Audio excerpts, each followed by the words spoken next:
Guys finally I am সজীব ভাইও সাদিকুল গেমারের মতো YouTubing ছেড়ে দিল। বিষয়টা শুনতে কষ্টদায়ক হলেই এটাই বাস্তব, এটাই সত্য। গাইস দেখো 2020-21 সাল একের পর এক লিজেন্ড দেখা যাচ্ছিল ফ্রি ফায়ার গেমে। এখন দেখো লিজেন্ড যে কয়টাই ছিল তার চেয়ে বেশি ছিল সাপ্রি। এক কথায় ভাই 2020-21 সালে যার কাছে একটা পিসি ছিল সেই ছিল একটা স্ট্রিমার। এই স্ট্রিমে ভাই কেউ রং ঢং করে খেলতো, কেউ হ্যাক নিয়ে খেলতো, আবার কেউ হ্যাকার সাথে নিয়ে খেলতো। এক কথায় এই কমিউনিটিতে যার যা ইচ্ছা সে সেভাবেই চলতেছিল। সবচেয়ে মজার কথা হইতেছে এর মধ্যে কিছু সাপ্রি তো আবার ইউটিউবারও হয়ে গেছিল। এখন দেখো এর মধ্যে আবার কিছু স্ট্রিমারের রং ঢং, আবার কিছু স্ট্রিমারের মাগিবাজি একদম লিমিটের বাইরে চলে যাইতেছিল। এখন দেখো ভাই এই সকল সাপ্রি স্ট্রিমাররা বেশিরভাগই করতো গিভওয়ের নামে স্ক্যাম। সাধারণ মানুষগুলারে সুতিয়া বানানো হচ্ছিল, মানুষের সাথে স্ক্যাম করতেছিল, কিন্তু কেউ বুঝতেই পারতো না।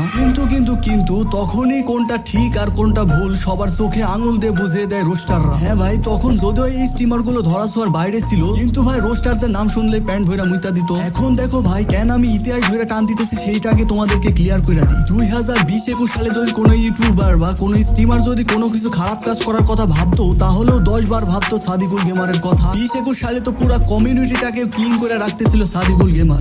ঠিক তেমনই বর্তমানে এই কমিউনিটিটাকে ক্লিয়ার করে রাখতেছে advance gaming and I am Sajib. যখন সাদিকুল ভাই I am Sajib and advance gaming একসাথে রোস্ট করতো, তাহলে ভাই পুরো ইউটিউব একদম কাঁপাই দিত এরা। কিন্তু ভাই কি থেকে কি হয়ে গেল কিছুই বুঝলাম না। সাদিকুল ভাইও ইউটিউবিং ছেড়ে দিল, রোস্টিং ছেড়ে দিল, আর এর মধ্যে অ্যাডভান্স গেমিং এন্ড আই এম সজীবের মধ্যে লাগে গেল ঝগড়া, মারামারি, গন্ডগোল। যাই হোক ভাই, ওইটা ওদের পার্সোনাল ম্যাটার, আমরা ওইদিকে না যাই। এখন ভাই দেখো যে দুইজন কমিউনিটিটাকে ক্লিয়ার রাখতো তার মধ্যে একজন মানে অ্যাডভান্স গেমিং এর কিছুদিন আগে তার চ্যানেলে প্রায় 21টার মতো স্ট্রাইক পড়ে গেছে, যার কারণে সে তার ইউটিউব চ্যানেলে সমস্ত ভিডিও প্রাইভেট করে ফেলে। যাই হোক ভাই, এইটার কথা না হয় বাদই দিলাম, কিন্তু ভাই এইটা কি হইলো?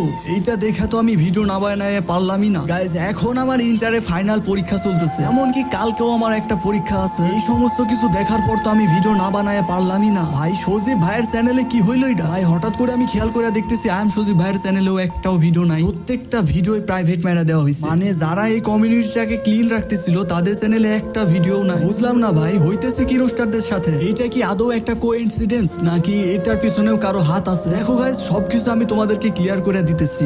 সো হ্যালো ভাই ব্রাদার্স, ওয়েলকাম ব্যাক। এখন দেখো ভাই আমি শিওর দিয়ে বলতে পারবো না যে এটার পিছনে কারো হাত আছে, কিন্তু আবার থাকতেও পারে। যদি ভাই থাকেও তাহলে এটা বের করা প্রায় অসম্ভব। কারণ একটা জিনিস খেয়াল করো ভাই, ওরা আজ পর্যন্ত কতজনই না রোস্ট করছে। আসলে আমি বুঝতেছি না ভাই, নাকি এটা ইউটিউবের কোনো নতুন গাইডলাইন। যদিও ভাই এই ব্যাপারে এখনো পর্যন্ত ক্লিয়ারলি কিছু বলা যাইতেছে না। তবে ভাই তোমরা যদি সত্যটা জানতে চাও তাহলে তাদের সেকেন্ড চ্যানেলে চোখ রাখতে পারো। আর ভাই যদিও চ্যানেলের কিছু হয়ে যায় তাহলে আমি অবশ্যই চাইবো তারা যেন নতুন করে আবার ব্যাক করে। কারণ ভাই আমি এটা জানি যে তাদের সাপোর্ট আর ভালোবাসা দেওয়ার মানুষের কোনো অভাব নাই। বিশ্বাস করো ভাই, সাদিকুল ভাইয়া ইউটিউব ছেড়ে দেওয়ার পর আমি অনেক কষ্ট পাইছি। হ্যাঁ আমি জানি তোমরাও অনেক কষ্ট পাইছো, কারণ ভাই সাদিকুল ভাইরে তোমরা সবাই ভালোবাসো। কারণ ভাই যদি রোস্টের কথা আসে তাহলে সকলের মুখে প্রথমবার সাদিকুল ভাইয়ের নামটাই আসে। এখন ভাই দেখো সাদিকুল ভাইয়া তো গেছে, তারপরে আবার আই এম সজীব ভাইয়াও চলে গেল। তবে গাইস তোমরা হয়তো জানো না, সাদিকুল ভাইয়া কিন্তু বাংলাদেশের অন্যতম একটা ট্রেডার। এর আগে আমি একটা ভিডিও দিছিলাম যে আমি কেন ইউটিউবে ভিডিও ছাড়ি না, এই ধরনের কিছু একটা, যেটা তোমরা উপরের আই কার্ডে ক্লিক করলেই দেখতে পাবো। সেই ভিডিওটাতে সাদিকুল ভাইয়ের মাসিক ইনকাম বা ডেইলি তিনি কত টাকা ইনকাম করে সবকিছুই দেওয়া রয়েছে, চাইলে ভিডিওটা দেখতে পারো। তবে হ্যাঁ এই ভিডিওটা দেখার অবশ্যই পাও। আরেকটা কথা হইতেছে ভাই, আই এম সজীব ভাইয়ের সেকেন্ড চ্যানেলে এখন পর্যন্ত কোন রকমের আপডেট দেওয়া হয় নাই। তো আমি সঠিকভাবে বলতেও পারতেছি না যে তিনি